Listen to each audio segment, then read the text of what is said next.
అమరావతి రైతుల విషయంలో ఏం జరగబోతోంది? రాజధాని రైతులతో ఏపీ సీఎం చంద్రబాబు సమావేశం కానున్న నేపథ్యంలో అందరిలోనూ ఇదే ఉత్కంఠ నెలకొంది. ప్రధానంగా అసైన్డ్, జరీబు, లంక భూముల విషయంలో రైతుల డిమాండ్లపై ముఖ్యమంత్రి చంద్రబాబు ఎలాంటి హామీ ఇస్తారు, ఏ విధంగా స్పందిస్తారు అన్నది ఆసక్తికరంగా మారింది.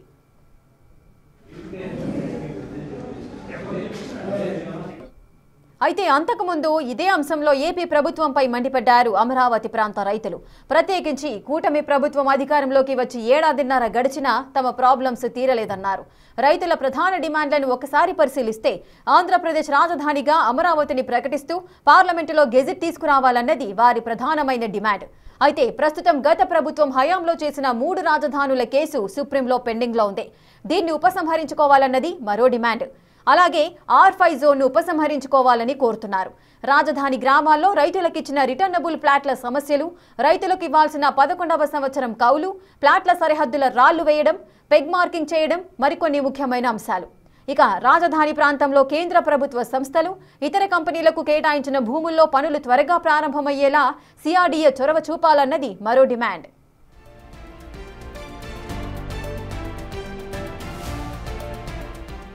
రాజధాని పరిధిలోని అన్ని గ్రామాల్లో గ్రామ కంఠాల సమస్యలు పెండింగ్లో ఉన్నాయి. వీటిపై ప్రభుత్వం స్పందించి తక్షణం చర్యలు తీసుకోవాలన్నది మరో డిమాండ్. పెండింగ్లో ఉన్న జరీబు, మెట్ట సమస్యలను పరిష్కరించాలన్నది ఇంకోటి. ఇలా మొత్తం 14 సమస్యలను అమరావతి రాజధాని రైతులు ప్రస్తావిస్తున్నారు. వీటిలో ఇప్పటి వరకు కేవలం కౌలు మాత్రమే చెల్లించారని అంటున్నారు. కూటమి సర్కారు వచ్చి ఏడాదిన్నరైనా తమ సమస్యలు తీరలేదని చెబుతున్నారు.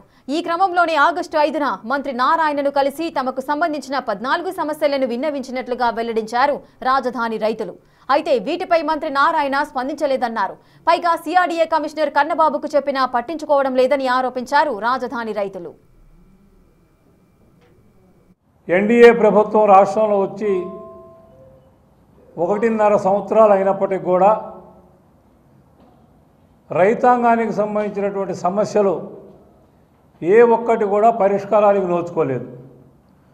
2019లో ఉన్నటువంటి సమస్యలు మరలా అలాగే కొనసాగుతూ ఉన్నాయి.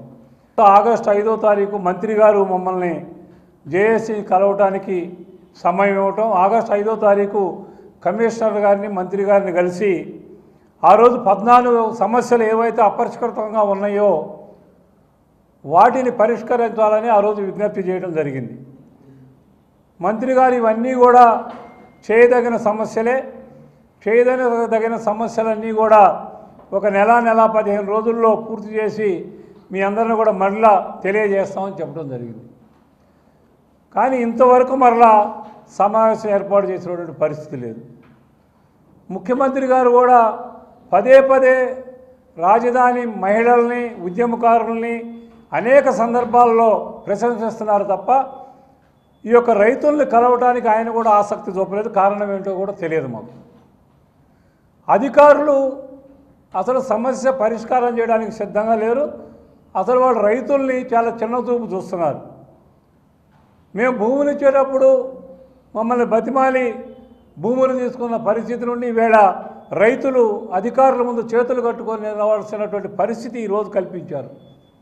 కమిషనర్ గారు కానీ ఎవరు కూడా ఒక్క సమస్యను మేము పరిష్కరిస్తామని చెప్తున్నటువంటి దాఖలాలు లేవు. గత ప్రభుత్వంతో పోరాడి అలసిపోయి ఉన్నారు.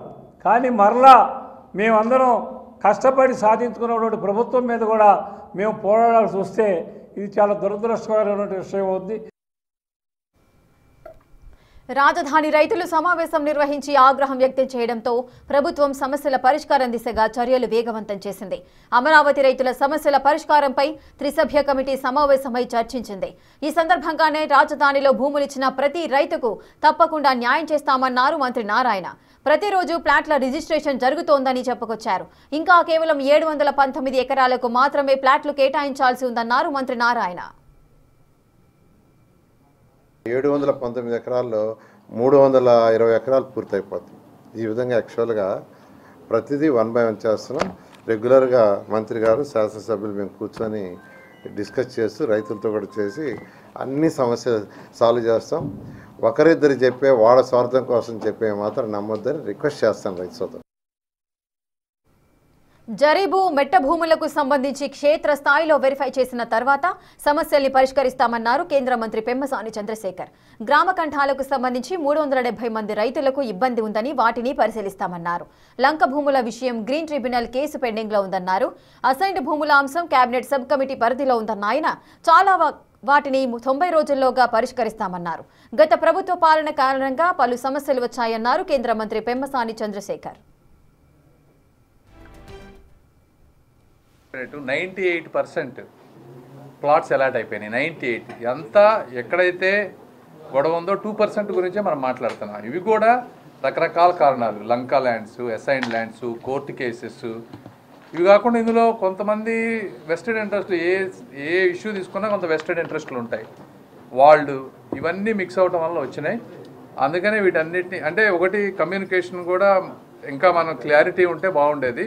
కమ్యూనికేషన్ గ్యాప్ కొంత వచ్చింది. అందుకని ఆ కమ్యూనికేషన్ గ్యాప్ లేకుండా ఇక నుంచి మీకు ఎవ్రీ 1-2 వీక్స్కి మేము కూర్చున్న వెంటనే క్లారిటీగా క్లియర్గా అప్డేట్స్ ఇస్తాం. బయట అపోహలు మీరు నమ్మొద్దు. కేవలం 200 ఎకరాల్లో మాత్రమే ఇది ఇష్యూ ఉంది. అంటే దీంట్లో 96 కేసెస్. ఈ 200 మందిలో కొంతమంది జెన్యూన్ ఉన్నారు, కొంతమంది దానికి కావాలని చెప్పి జరీబుగా కావాలని కొన్ని చేసినటువంటివి ఉన్నాయి. ఈ ఇష్యూస్ని 2 విధాలుగా తీసుకుంటా ఉన్నాం.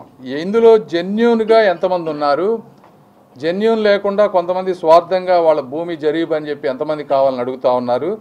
దీన్ని గ్రౌండ్ లెవెల్లోనూ అదేవిధంగా సిఆర్డిఏ వాళ్ళు ఇద్దరు 2 రకాలుగా వెరిఫై చేసి దీన్ని 30 రోజుల్లో అన్నింటికంటే ప్రధానంగా ఏపీ రాజధానిగా అమరావతిని ప్రకటిస్తూ పార్లమెంటులో గెజెట్ తీసుకురావాలన్న అంశంపై త్రిసభ్య కమిటీ చర్చించింది. డిసెంబర్లో జరగనున్న పార్లమెంటు సమావేశాల్లో దీనిని ఆమోదింపజేసుకునేందుకు ప్రయత్నిస్తామన్నారు కేంద్ర మంత్రి పెమ్మసాని చంద్రశేఖర్. క్యాపిటల్ అమరావతి అనేది పర్మనెంట్ పార్లమెంట్ సాక్షిగా ప్రవేశపెడితే దానికి ఒక శాంక్టిటీ ఉంటుంది అనేది అది గౌరవ ముఖ్యమంత్రి గారు అమిత్ షా గారితో మాట్లాడారు లాస్ట్ టైం వచ్చినప్పుడు. హోమ్ అఫైర్స్లో ఫైల్ మూవ్ అవుతుంది, లీగల్ క్లియరెన్స్ అయిపోయింది. ఈసారి వస్తుందని అనుకుంటున్నాం, చూడాలి. త్రిసభ్య కమిటీ చర్చలు, అందులో తీసుకున్న నిర్ణయాలన్నింటినీ ప్రభుత్వం రైతులకు స్పష్టం చేసింది. అయితే భూములిచ్చిన రైతులు వీటిపై అంతగా సంతృప్తి వ్యక్తం చేయలేదన్న టాక్ వినిపించింది. ఇలాంటి పరిస్థితుల్లోనే ఏపీ సీఎం చంద్రబాబు స్వయంగా ఇవాళ సాయంత్రం రైతులతో సమావేశం కాబోతున్నారు.